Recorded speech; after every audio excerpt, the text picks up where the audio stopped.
और सबसे पहले संत शिरोमणि कहे जाने वाले संत गुरु रविदास जी के भजन से लोग के सेवा रही। ओकरा बाद रात भर मिशन के कार्यक्रम चली। बड़ा सुंदर बेंजू प्लेयर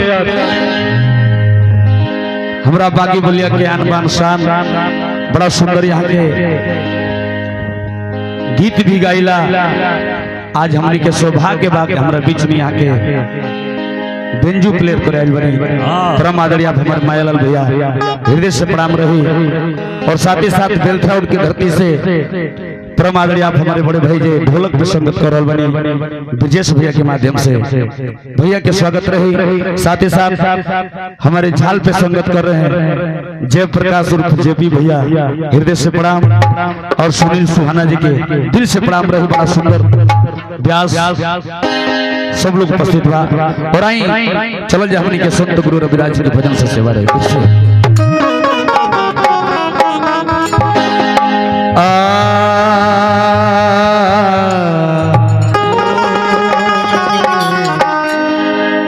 सांवरी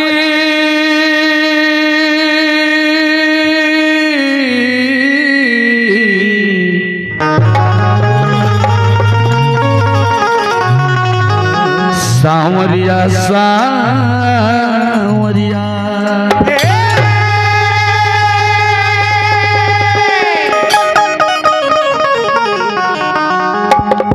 आशिक दिया नाने के बाती चरी चरी भइले खनहान ए बाबा कहियाल राई बुलवा जिंदगी भइल बाबा।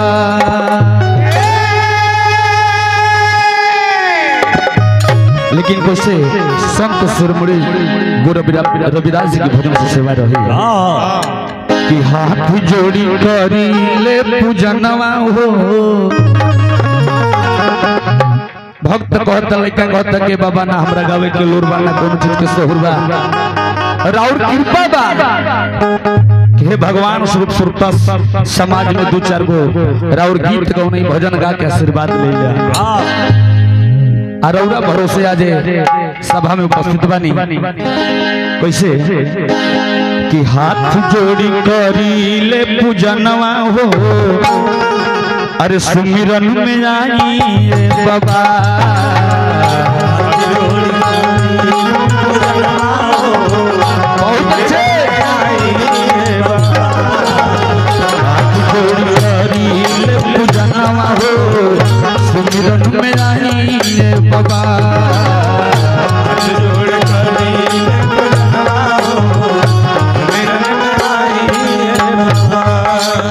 सब बीच खाड़ बबलकव हो। हाँ सब बीच खाड़ बबलकव हो सुमिरन में आई बाबा हाथ जोड़ी हाँ हाँ हाथ जोड़ी करी ले पूजनवा हो सुमिरन में आई रे बाबा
रविदास बाबा की कहानी के लिखे जाते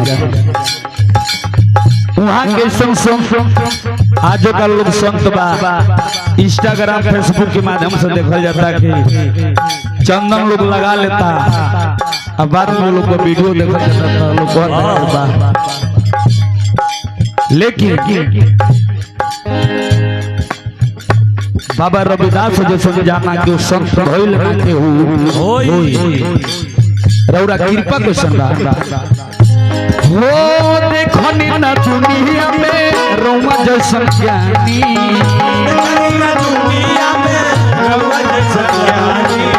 देखनी ना दुनिया में रोमा जैसा ज्ञानी,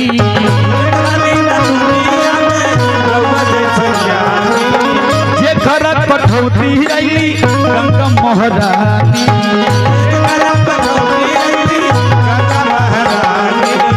जे घर कठौती आईली गंगा महारानी, बाबा पूजी हमारा चरणम हो, पूजी हमारा चरणम हो, सुमिरन में आइए बाबा,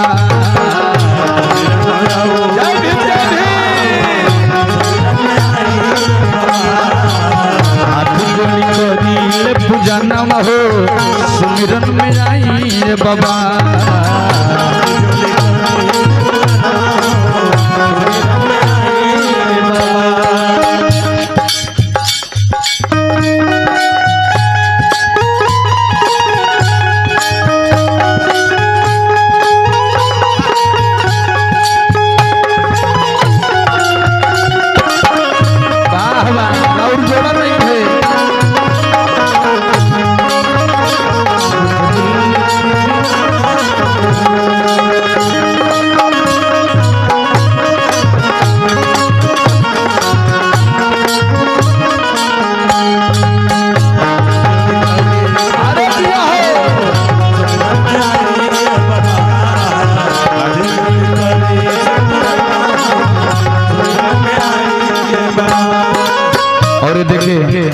परम पिता परमात्मा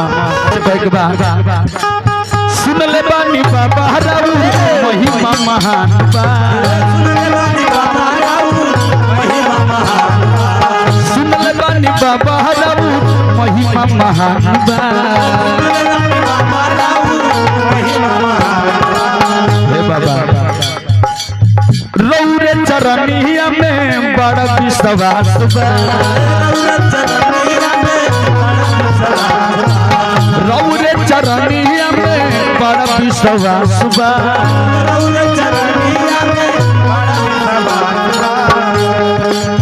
गावे हरि के हल चल भजनवा हो, एक बार और चल लेकिन नहीं गौ नहीं के भाव लगा लिया, अरे गावे हरि के सब भजनवा हो, अरे सुमिरन में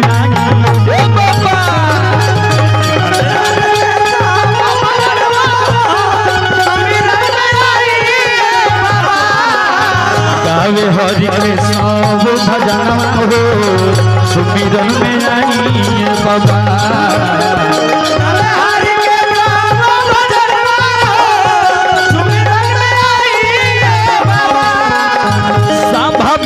खाड़ा बस बकवा हो, सभा बीच खाड़ा बाबा लकवा हो, सुमिरन में आई हे बाबा, हाथ जोड़ी करी ले पूजनवा हो, सुमिरन में आई हे बाबा।